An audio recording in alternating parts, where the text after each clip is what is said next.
the second part of our discussion, which is supposed to be actually a discussion about recovery, how the financial markets are key to the recovery that we are, I think, currently experiencing right now in Europe. Very interesting points that were made earlier by the Commissioner McGuinness about how ESG is front and center now, how we need to be sustainable at all possible levels, and how sustainability goals and achieving them will put Europe, will make Europe very competitive on a global stage. Commissioner McGuinness also listed actually some very long set of goals, of proposals by the end of the year, perhaps a longer term, but also midterm. And this will definitely serve our purpose here in our discussion. Mr. Berger and Mr. Bell, thank you so much for joining us. Now, let me allow me to ask a question to each and every one of you, and please make short answers only. How effective is the recovery that we are seeing right now to you, and what is missing? Perhaps Monsieur Bell, you would like to start.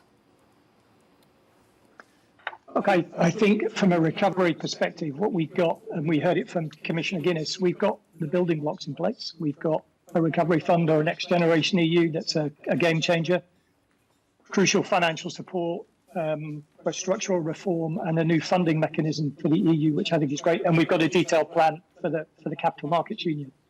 There's a real opportunity there to support innovation growth, new sectors, scale up finance, etc., and create the environment for those activities. And I think what's missing, though, is the execution piece. So we've got this inflection point where potentially we've got the ability to create a virtuous circle through mechanisms that incentivize equity or quasi-equity financing.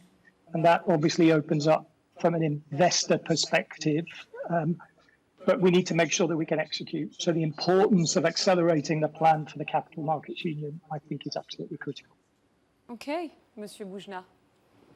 I think first we have to acknowledge that what has happened over the past 12 months is just unprecedented in terms of magnitude of the collective efforts to fund the recovery and in terms of generation of new concepts to make it happen, at least within the European Union. So what we might be missing now that the money is there and the willingness is there is the clutch, l'embrayage, to use this tsunami of fresh money to transform fundamentally and to accelerate the transformation of the long-standing, long-awaited structural reforms that have been slowing down the pace to GDP growth recovery within the EU traditionally. So for the first time, we have a fluidifiant, we have oil to make structural reforms easier than ever. So will we use this unprecedented opportunity to do it? Mr. Berger. Sorry, Miss. Thank you. So, look, I think Citadel and Citadel Securities have been long-standing champions of reforms that have further strengthened and developed European capital markets, including EMIR and MiFID II. And we have found that these reforms have contributed to greater resiliency, transparency, and competition, and have enabled European investors to benefit from greater access to markets and new sources of liquidity. And they've made EU markets more attractive for international capital as well. So, as the Commissioner McGuinness noted, it's important to continually review, modernize, and optimize these frameworks, and the MiFID II review and others are important elements of that. But we believe strongly that the EU should remain, committed to the original policy objectives of EMIR and MiFID II, and that there's a bright future for the EU financial services industry and capital markets when they welcome greater competition, transparency, and diversity of participation. And that will also, require embracing, cross-border flows of capital and finding the right frameworks for equivalence to exist that moves financial market regulation to the highest common denominator and isn't one where we compete with laxer or poorer regulation. So I think there's a bright future ahead for the European capital markets as we recommit to the reforms that help modernize them. Okay. And last but not least, Monsieur Lemierre. Well, maybe I should say a word about what we call the real economy. Well, recovery is good. Why? Mainly because there is cash in the economy. People haven't been able to spend money over the last year, didn't travel, didn't go to restaurants, and they have the capacity to spend money, to consume. Support of the states, very powerful, and the ECB, very powerful in Europe. So recovery is there, quite strong. Here and there are difficulties. We need to be much aware of the fact that there will be difficulties. Some industries have been hurt, probably highly indebted. Some activities are hurt. So we need to be mindful that there is a need to continue to support part of the economy to make sure that the social questions are well addressed. And I'm sure Minister Le Maire will speak about this, because we need trust, confidence in the future. And if we don't pay attention to the difficulties, it will not be a great story. That's the first part of the answer to your question. So recovery, if we take care, recovery is there, quite strong. But the question is to go beyond recovery. The question is to have growth beyond recovery. We shouldn't be satisfied by recovery only. It's good, but not enough. And there we have to work. The EU Commission is doing a lot with their financial plan. They have good, it's helpful, it's positive, it's a good story. And the corporate sector has to be ready to invest, to believe in the future. And this is a time when we need to make the difference.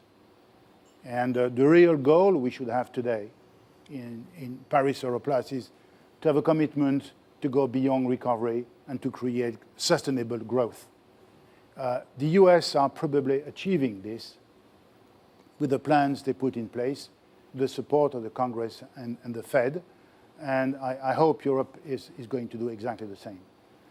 So we have a lot to do. Obviously, a question actually for Mr. Bell and Mr. Berger. So there's recovery, as every one of us said, noticed, perhaps not enough or more needs to be done, but there are definitely opportunities for the financial sector. So what are these opportunities? Perhaps Mr. Bell first. Yeah, and maybe just to pick up on a couple of the points that were made by the other panelists, I think the opportunities and challenges. So whilst we are poised, I think, on the verge of a recovery, or the recovery is coming through, obviously there's still a degree of uncertainty ahead. And there'll be challenges, I think, as support measures are eased. We still have a degree of disruption from the pandemic, so that will persist, and it will be episodic on a geographic basis. So the long-term impact still has a degree of clarity to come. And I think, for banks, we need to be fair and honest brokers through that process, particularly when we're dealing with organizations that may have suffered through no fault of their own. So there's that side of it. But I think from an pure opportunities perspective, obviously new products and services. So, the provision of equity finance, whether that's co-investment or through banks working together. So helping recovery funds and help amplify the capability of recovery funds. And of course, as wealth managers, we have a role to encourage public participation in the recovery through equity investment. And then on a micro level, obviously, we're working with customers as we think, particularly around sustainability. And I think, as we'd all agree, a key part of this recovery has to be a renewed focus on sustainability. We can work with our customers on their plans for transition and to ensure that across the corporate sector, we can underpin a green recovery. So I think banks have got opportunities and a role both at a macro level, but also at a micro level, customer by customer, from SMEs through to the largest corporates. Mr. Berger, what opportunities do you see in Europe recovery? We see a very promising future for Europe. As we continue to grow our businesses globally, we were excited to open a Paris office just a few months ago, and we believe our new Paris office will provide us access to a strong talent pool and enable us to further deepen our relationships with European clients, exchanges, and policymakers as the region's capital markets continue to integrate. I know everything these days is viewed through the lens of Brexit and COVID recovery, but these aren't our primary drivers of our further growth and expansion into Paris. We have a long history of operating in Europe. Our Citadel, our investment management business, has been active in Europe since 1999 and through all 5 of our investment strategies, including equities, fixed income and macro, commodities, credit, and quantitative strategies. And Citadel Securities, our market-making business, has operated in Europe since 2007. And we're a leading participant on many of Europeans' equity exchanges, and our fixed income business provides liquidity to over 1,400 institutional investors across more than 50 countries. So our further growth in Europe and the opportunities we see is really about increasing our proximity to our valued clients and counterparties and broadening our ability to attract the brightest minds in Europe. So I think it's important not to overlook that last point, that in Europe, the domestic talent base is really a competitive differentiator that will be key to the recovery and long-term growth prospects of the EU. Well, stay with me a little bit, because I was wondering what, according to you, and Monsieur Bell, I'm asking you as well the question, what must be done in Europe to prompt international actors to invest? What do you tell to your peers outside Europe that if you would like them to actually join your own expansion effort in Europe? What misses? What should be done? What more? Less taxes? Do you want me to? Let me have a go first. Both of you, Mr. Berger and Mr. Bell. Yes, go ahead. Look, I think, what's the balance we're trying to achieve? We're trying to ensure we've got a safe environment for investors. We're trying to ensure we've got the right incentives to attract investors. And of course, to do both of those, we need simplicity in terms of regulation. So we would always support a measured approach to regulation. And I welcome many of the comments from Commissioner McGuinness in terms of the reviews that are ongoing. I think the Recovery Fund is a great example of where you can use a public funding strategy that provides a safe asset for investment. Member states can potentially use some of that money to have guarantees for investment, perhaps with specific categories of investment. So sustainability would be an obvious choice. And then the ability within Europe to increase fundraising through public markets. So we talk about securitization, we can talk about debt. Having that mechanism, particularly for smaller equity investment, I think is important, again, to attract foreign investors and get this balance of sort of safety, incentive, and simplicity. If I turn that question around, I think we need to avoid disincentives. So thinking about some of the harder requirements that could be put in place that lead to fragmentation of the market within Europe. Ring fencing mentality, I think that's what we need to avoid. Mr. Berger. So the Capital Markets Union has already been touched on a number of times, and I think it is an essential priority as the capital markets have a critical role to play in financing the European recovery. And there's a true need to deepen and diversify the sources of capital that are available to EU businesses so that deep and liquid equity and bond markets can complement traditional lending. One of the key elements to achieving that capital markets, in our view, and one that we heard Commissioner McGuinness mention, and we know the European Commission is prioritizing, is developing a consolidated tape. And quickly, a consolidated tape is a central real-time public record of the activity that's occurring in the European financial markets, the price, the size, and the time of the trades that are occurring in stocks, in bonds, in OTC derivatives. Today, that information is very fragmented, and for many asset classes, that information is delayed, sometimes up to 4 weeks before it's made publicly available. And that really, in our mind, hinders the further growth and development of European capital markets in a way that I also think has adverse impacts for the real economy. So allowing thriving secondary markets is actually important, not just to improve returns for savers and investors.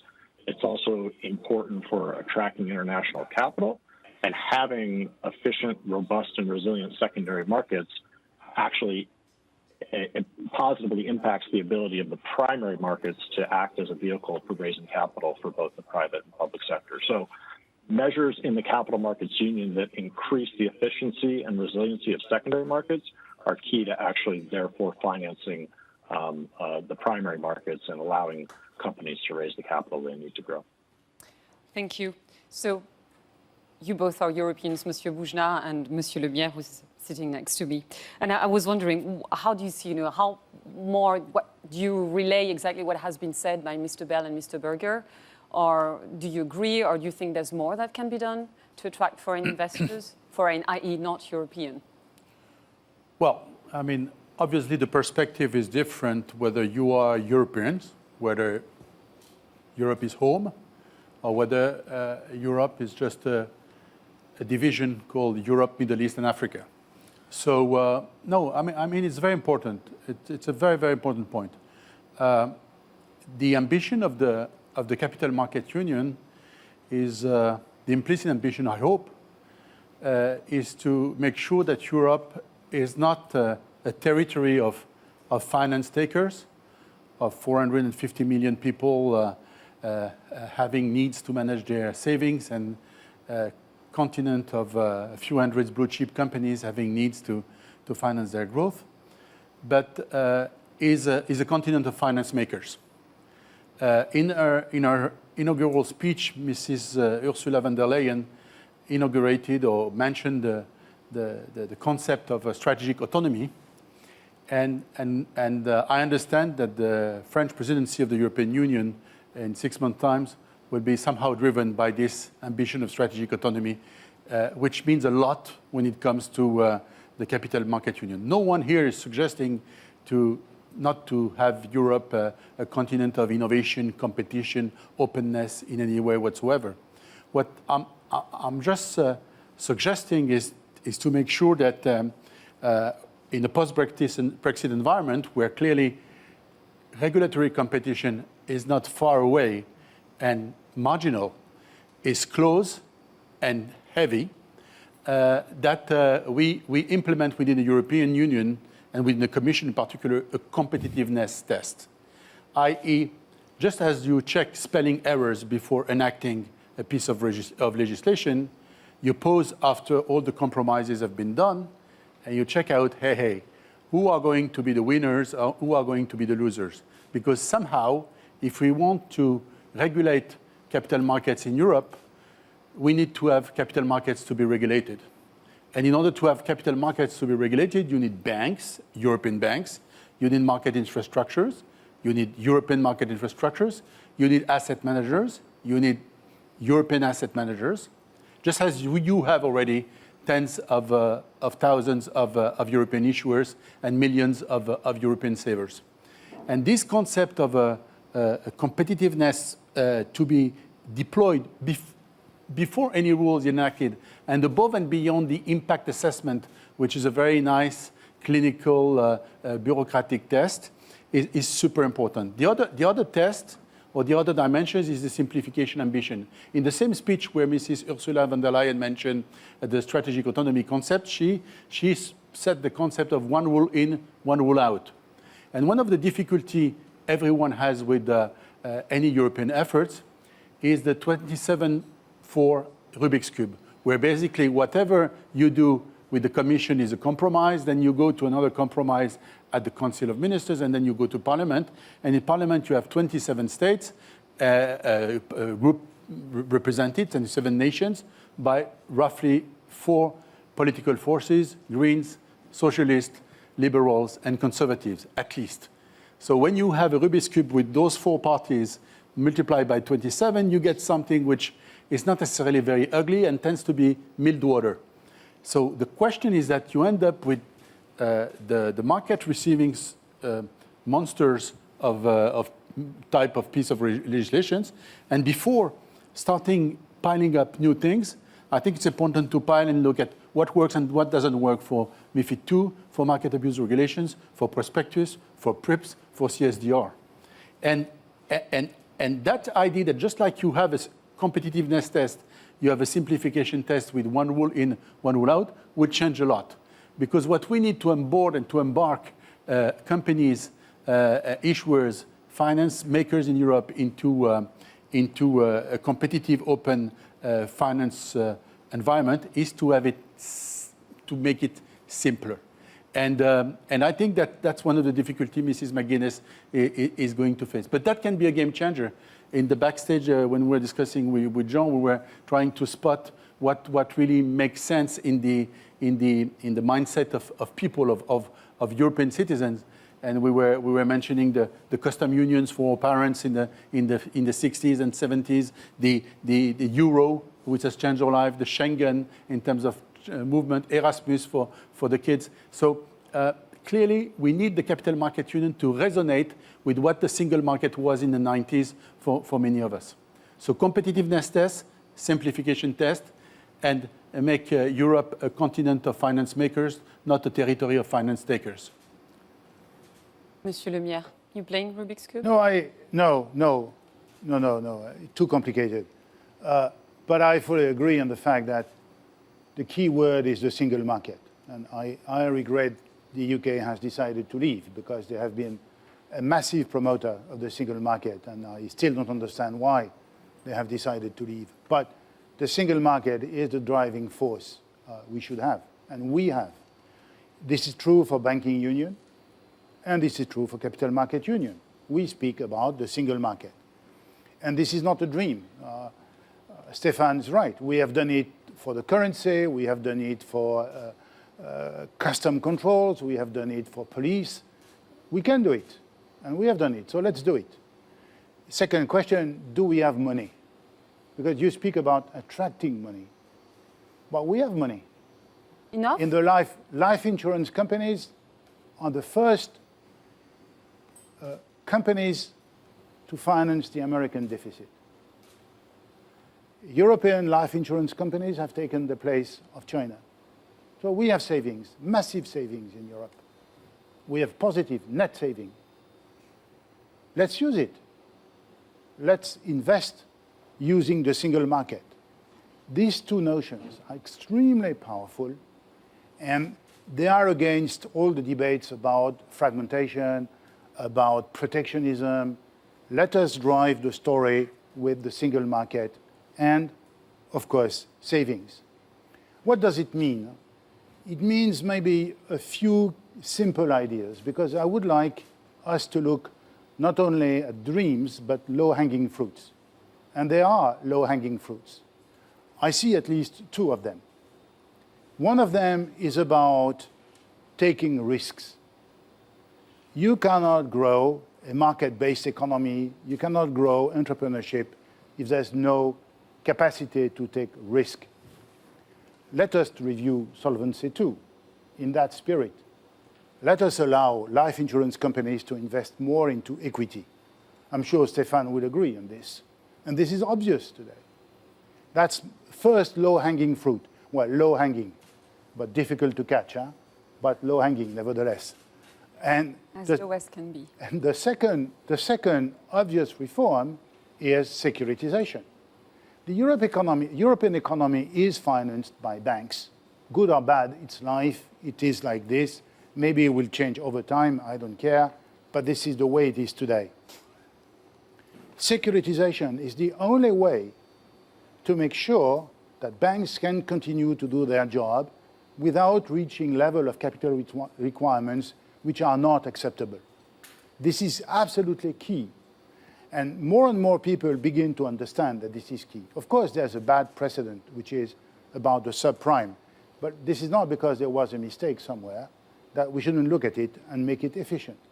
So, yes, capital market, single market, using the savings can be done through low-hanging fruits or measures.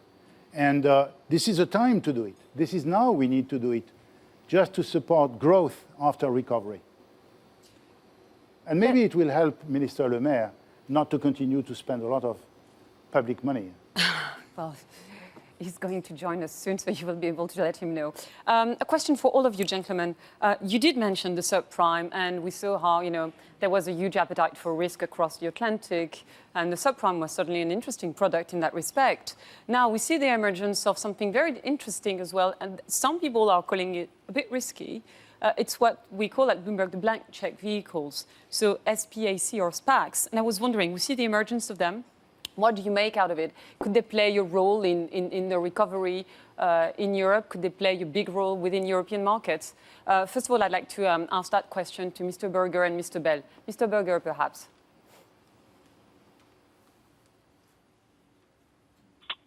I think it's a reflection of a need for innovation in how capital markets can be accessed. So I view it more as a avenue that's being used because there hasn't been as much innovation with respect to the traditional IPO process. And so actually I don't, we've seen a number of different mechanisms used to access primary markets. I think the blank check or SPAC vehicles is one. We've also seen direct listings emerge. So, again, I think it's reflective of probably the need to look at more innovative ways for companies to raise money from the primary markets, and the fact that there hasn't been as much competition and innovation with respect to the traditional IPO processes as maybe there should have been. Mr. Bell. Yeah, look, I think, the innovation point, I would agree with. I mean, no question, there's a degree of economic agility and there's an ability to catalyze investment in public markets. But I think there's a real balance and maybe a note of caution and some questions that you need to answer. So why do you need a SPAC to go public versus the traditional and the discipline of going through a traditional IPO, albeit recognizing there are some there's management experience brought to the SPAC process. But I think there's a question then for particularly for retail investors around personal agency, because whilst of course there are experienced teams that lead this process, they've got wide scope for action. There's probably no specific plan at the start. And there's a limited number of opportunities. So from a personal agency perspective, your individual ability to invest directly in a company of your choosing, there's clearly a degree of additional degree of risk. And therefore, I think, it's really important that we think about the incentives and the safeguards around vehicles like SPAC. Monsieur Lemierre. Well, I agree. I will add simply one element. Your question, in fact, is related to the fact that there's a lot of liquidity in the market. And we know what happens when there's liquidity. Prices go up, and there is some financial instability behind this. And I use your question to broaden the case to many other assets or whatever it is. We need to pay a lot of attention to what's happening to prices of assets today. They are driven up. I hope they are sustainable. We shall see. But this is the negative impact of a good policy measure, which is to support the economy with liquidity. And of course, it goes to certain form of investment. So each of us, we need to be very careful about this and look carefully at what is the underlying real business more than the vehicle itself. What is key is the business. Careful about this, Monsieur? Well, yeah, 4 comments. Number one, this is what it is because the world is looking for equity. I mean, in the foreseeable future, even if there is some buzz on the other side of the water in the US about the increase of interest rates, clearly, if you're an investor and you invest in fixed income, at best you make zero, and in most cases you lose money after management fees and inflation. So the rest of the world, who needs some yield, is looking for equity, and we are facing a moment, and that's my second comment, of basic financial innovation. When some of us were young and slim or at high school, people would invest in shares and in bonds. And as we grew up and developed in our careers, we found out the deployment of convertible, hybrids, very subordinated debt, etc. Basically financial innovation in new products that became more and more hybrid. In this case, you have people who want equity and take the risk of a financial investment, of an investment fund, and the profile of the future of the features of a listed vehicle. So they invented the SPACs. Good enough. It's a good idea. It meets the needs of people who want to be exposed very quickly to an investment vehicle which has the features of a listed company. The third comment is that Europe is very different. We have fewer SPACs, and they are in most countries reserved, at least at the initial stage of the IPO of the SPAC vehicle, to qualified investor or professional investor, whatever they are being called in the different countries. So the SPAC mania to monetize YouTube channels profile is less relevant in Europe than it has been in the US. Therefore, with the risk profile of the instrument, which is somehow more moderate. But the issues, to answer more precisely your question, are the following. First of all, we are starting to see a maturation or a stabilization of the market. The big issue with SPAC is the skin in the game problem. When you invest 7% as sponsors, and when you make the acquisition, you end up with 20% of the company, even if you pay twice the price of the asset, you end up with 10% of something. So clearly, the market is in the process of realizing that sponsors should have some skin in the game, because this is the only way to avoid inflationary pressure on the price of asset. Because clearly, now when you are a company, you used to have industrial consolidation, private equity, IPO, and the good Chinese. And now you have the same four usual suspects, plus the SPAC, who is in a rush to spend the money, not necessarily invest the money before the biological clock of 2 years. So there is an embedded inflationary pressure in the SPAC. Skin in the game is reducing that, because when you lose, if you overpay, you become more reasonable. And then there is the final point is more geostrategic, which is that as there is so much money that's been raised on the other side of the water in the US to be invested somewhere, and as we have plenty of excellent companies here in Europe, this SPAC mania is going to increase the opportunities from the US point of view and the risk from a European point of view to have, as such, great companies to have their center of the decision to be de facto listed in the US, because they will be absorbed by a SPAC. But again, it's not specific to SPAC. You have the same problem with private equity. You have the same problem with the usual Chinese. So but this is one feature of raising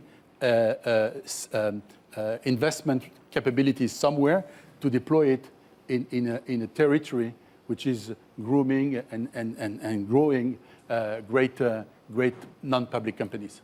Thank you. Earlier, Commissioner McGuinness spoke about ESG sustainability, which is crucial, she said, to foster Europe competitiveness on a global scale. Amongst other things, of course, we all want to actually try and stop climate warming, don't we? So I want to ask you, gentlemen, the question, what about ESG in your own strategy, ESG in Europe? Do you see that there's a good path, or is it enough? Is it fast enough? And we'd like to start with Mr. Bell and then perhaps Mr. Berger. Yeah, thanks. Look, I mean, the climate agenda couldn't be more important for reasons I think we would all recognise, and the fact that it's accelerating is right, and we've all got a key role to play in that. And I think there's a real momentum as we come out of the pandemic, as we think about recovery and growth, but for sustainability to be a key plank of both of those elements. So, from a strategy perspective, we've obviously got commitments as an organisation to go net zero ourselves. We've got a commitment in terms of providing sustainable finance across many industry sectors, and we're putting a policy out, or we've already issued policies in terms of the type of activity that we will finance, and then how that will trend over time. So I think banks have got that crucial role to play. We've got to go net zero ourselves. We've got to be able to finance the transition to net zero. We recognise as well, I think, that we will be channels to push policy sustainability and ESG policies to underlying companies through regulation and through law. And then I think, if I step up a level and I think about the role of Europe and the European Union, I think there's a crucial role to play in policy development, because there's a large amount that can be done in terms of policy to incentivize lending, investment in renewables, and other emerging technologies. And then, of course, it's been mentioned by a couple of other speakers, of course, investors have choices. So, all of this needs to be seen within a global marketplace. So one of the key enablers as we develop the overall approach is to try and ensure, and I know this is a difficult ask, but international cooperation and consistency, because I think that will just accelerate the process even more. Thank you, Mr. Bell. Mr. Berger.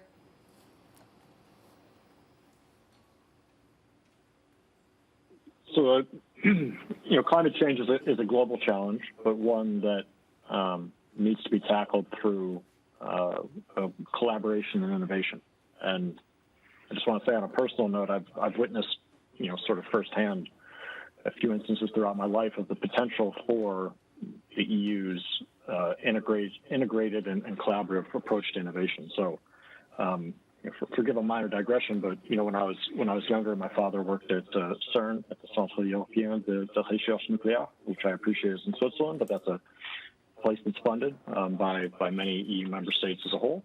And I had an opportunity when I was in university to spend a summer at working at a museum outside of Toulouse, Cité de l'Espace, where I learned a lot about the integrated approach that the EU had taken to the aerospace industry. So, I think the EU has a great track record of collaborating and innovating and being at the cutting edge. And I think that same spirit of collaboration and innovation is what's going to be needed to tackle the climate change. So, just on a personal level, I think the EU is very well positioned to play the leadership role on this front. Monsieur Lemierre. Well, we have to do it. There's no debate about this, no option. We have, and we welcome supporting clients, making the investments and changes which are appropriate to meet the targets, and we need to meet the targets ourselves. So we need to do the job. We are engaged in this, very committed with the clients to do it. We are in a time in which there will be a lot of discussions with the official sector and among us about questions like what transition does it mean, because one question is green or not green, but the other question is greener, how to make it greener, which is to a large extent the job of the banking sector. Having said this, the EU has taken the lead with the EU taxonomy and all the work which has been delivered.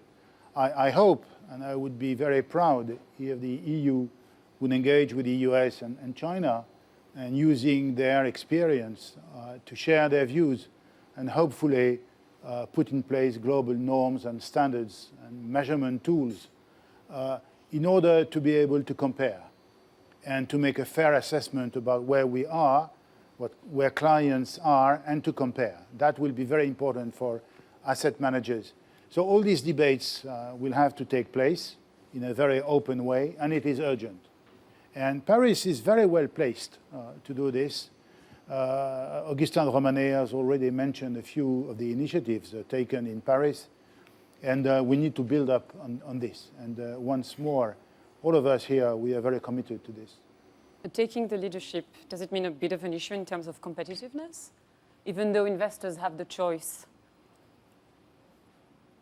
It's a question to me? Or it's a question to Monsieur Boujna, who's looking. No, thank you very much for raising the point in terms of competitiveness. I would segregate, without going back to the pyramids, I would segregate between two issues, the E of environment and the S and G, because on the environment, the sort of tools of the usual economics are useful. I mean, basically, you had capital, labor, and now you have environment. We can reach consensus. On the other issues, it's more political preferences that are captured into financial drivers. And let me give you an example of how fascinating is the point about who does set the rule about what is S and what is G. Euronext is a listed company, and like we've reached now 10 billion market cap. Like any listed company, I do many roadshows. And like in anyone who does roadshow in the room, and there are many of them, in the long list of questions when you meet an investor, he ends up by saying, what about ESG, diversity, da, da, da. So we go to diversity and we say, okay, we have done a great job. 40% of the supervisory board members are female, etc. And then because it is a US type of approach of things, they ask me about, what about ethnic diversity? And I tell them, well, that's an interesting question, but in Europe, we don't have ethnic statistics. Well, ethnicity, diversity adds a lot. I told them, we don't have ethnic statistics because the last time we had ethnic statistics in Europe was between January 1933 and May 1945. And we developed ethnic statistics in the European continent in a very sophisticated and comprehensive manner. And then the guys say, well, but the Brits have it. I say, well, the Brits have it precisely for the same reason, which is that between that period, they fought, the guys who were the big fan of ethnic statistics alone, between May 40 and July 41, to resist the deployment of ethnic statistics within the continent. So because they were not traumatized as we were by ethnic statistics, they have some of them. My point is that ethnic statistic is not us. ESG must be us. On E, there is a consensus on both sides of the water. On S and G, there is a battle about what will be S, what will be G, what will be diversity, and how the purpose for S will be implemented in the relevant regulation. Merci, Monsieur Boujnah. So let me sum up very briefly for the benefit of the audience and for the benefit of those who just joined us. Earlier, Commissioner McGuinness gave us a long list of everything that she's currently working on, and it's a long one. Long-term, mid-term, and actually there will be some proposal for the end of the year. And indeed, she did admit that it's time that we accelerate CMU. And I was joined today by Mr. Berger and Mr. Bell, and we discussed about the recovery. And indeed, both of them saw that and Monsieur Lemierre, as well, and Monsieur Boujnah, both of them said, everyone, said that the recovery is good. It's here, it's good. People are spending now what they didn't spend a year ago. The recovery is there and strong. But still, there are some things missing. Monsieur Boujnah said the clutch is missing. And I think Monsieur Berger actually sort of nailed it. It was about the execution course. The CMU is key. We need the support of the state. We need the support of the ECB. It's there. We still need to intervene to support part of the economy and make sure social issues now are addressed. This is what Monsieur Lemierre said. But then what beyond a recovery, said Monsieur Lemierre? Because it's good to say that we are recovering, but then what next? It would be helpful to position Europe at a time where we can make the difference. There's indeed a degree of uncertainty ahead. The pandemic is not really there. It's fraying indeed, but what a messy end to it, said Mr. Bell. Yet, Mr. Berger did say that what we're currently experiencing is offering a lot of opportunities for his company, for any other foreign companies, i.e. not European. And they actually, it's not just JP Morgan, which opened recently an office in Paris, but definitely Citadel. So investing in Europe, Monsieur Bell said, should be about having a safe environment. We should have guarantee to certain investments, and we need to avoid fragmentization and disincentive. And I hope I'm right when I quote you, Mr. Bell, on that. And again, we came back to CMU. Mr. Berger said it's actually an essential priority because we need to deepen and diversify the financing of the economy. Notably, we discussed about making the secondary market more robust so that in turn they can support the primary markets. We need measures to increase that efficiency. And Monsieur Boujnah cautioned, and it was interesting, cautioned that Europe shouldn't be the turf of financial takers. He actually quoted the EC President Ursula von der Leyen about the strategy autonomy, and again said we've got to be clear about that. It means we need to have a competitiveness test, we need to have a simplification test, or else the 27 members will end up playing Rubik's Cube all together, and that could be actually a bit tricky. Monsieur Le Maire, who doesn't play Rubik's Cube, said that indeed the single market should be the driving force, as it has always been since the start of the creation. And he said, we have money, we have positive net savings, we have low-hanging fruits. I mean, as low as can be. You talk about allowing the investors to invest in equities. This is something that actually Commissioner McGuinness mentioned. We need also, this is also about securitization. And we actually talked also about innovation, and the SPAC, you know, these blank check vehicles, could actually be a very good sign of innovation. It's an innovation mind. And indeed, there's an element of risk in that, but it's also a good sign, a sign that there's a lot of liquidity right now, said Monsieur Le Maire, who, though, said a little bit of caution as well must be exercised, as always with these innovations. Monsieur Boujna said actually Europe is so different that the SPAC mania that we saw in the US might not be seen in Europe.